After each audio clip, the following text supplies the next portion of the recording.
مرحبا بكم في برنامج السلقلقي تحت المجهر. اليوم أتينا لكم بكفر جديد للسلقلقي ياسر الخبيث لم يسبق له مثيل.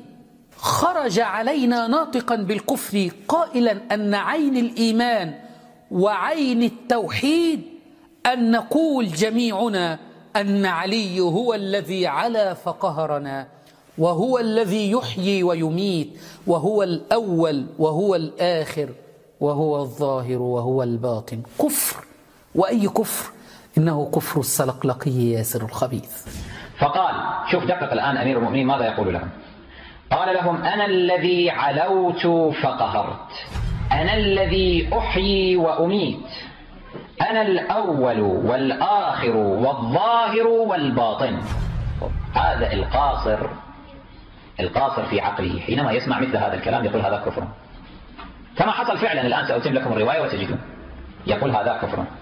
لكن العالم الفاهم يعرف أن هذا عين الإيمان، عين التوحيد.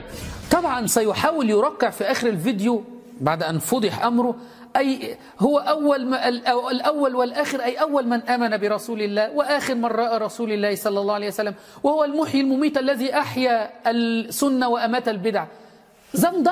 زندقة إخواني. يعني يصلح أن أنا أقول رامي عيسى أنا الخالق المحيي المميت؟ يقول خالق، أقول نعم، أنا الذي خلقت هذا الميق، أنا الذي أعطيت ابني الدواء فأحييته، أنا الذي أقتل هذا الحيوان فأميته.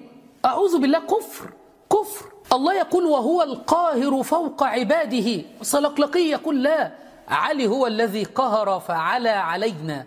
الله يقول هو الذي يحيي ويميت، فإذا قضى أمرا فإنما يقول له كن فيكون. سلقلقي يقول لا، الذي يحيي ويميت هو علي بن أبي طالب.